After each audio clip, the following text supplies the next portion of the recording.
prendre la parole devant cette belle assistance pour partager notre satisfaction sur ce que nous vivons aujourd'hui.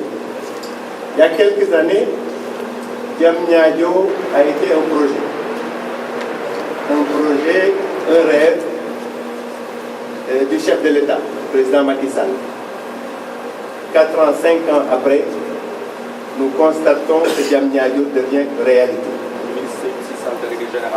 Je voudrais donc, Monsieur le ministre, que vous soyez notre interprète auprès du chef de l'État pour dire combien nous sommes fiers et satisfaits de ce projet de Diamniadio.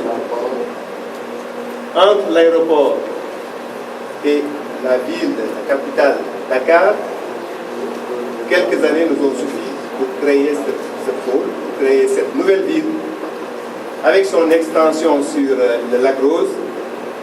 Cela est très encourageant. Ce qui se passe aussi, c'est que nous avons des entreprises qui ont contribué à réaliser ces infrastructures que nous voyons aujourd'hui. Parmi ces entreprises, nous avons beaucoup qui sont étrangères, mais nous en avons quelques-unes aussi qui sont des entreprises nationales.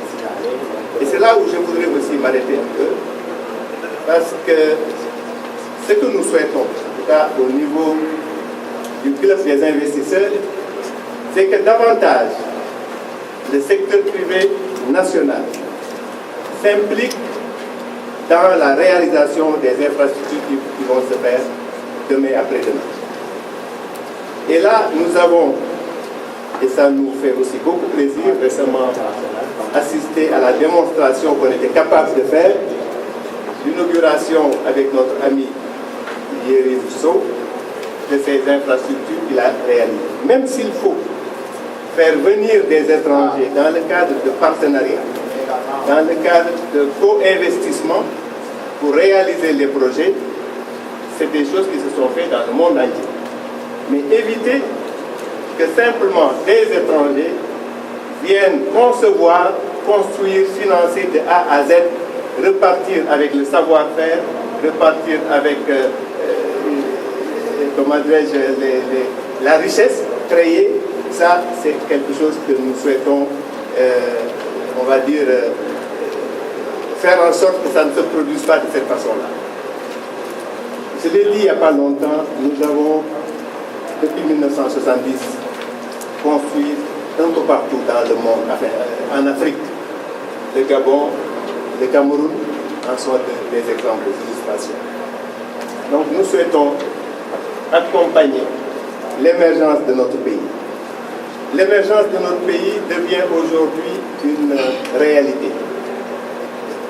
Non pas seulement parce que nous avons le pétrole et le gaz, mais parce que quand on voit tout ce qu'on a aujourd'hui comme ressources, à la fois ressources humaines, ressources d'une manière générale, et réalité, nous pouvons penser que l'émergence est à nos portes. Et il faut que ça se fasse avec un secteur privé plus fort, plus impliqué, et nous sommes prêts à cela.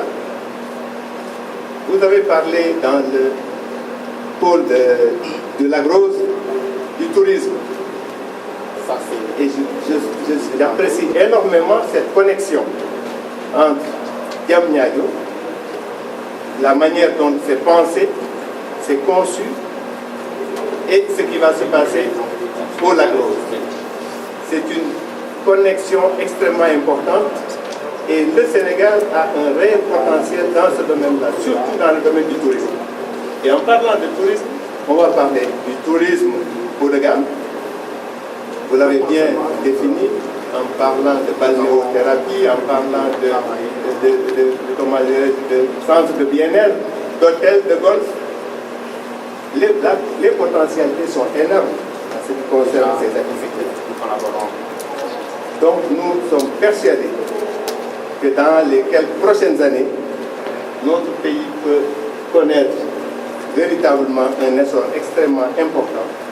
Et c'est pour ça que nous sommes fiers, Monsieur le Directeur Général, d'être ici aujourd'hui pour partager avec vous notre engagement, notre volonté de travailler aux côtés de la DGPU, mais aussi aux côtés des pouvoirs publics, pour contribuer à construire ce Sénégal de nos rêves, faire en sorte que demain, effectivement, nous fassions partie des pays qui sont les plus en vue du point de vue de l'émergence.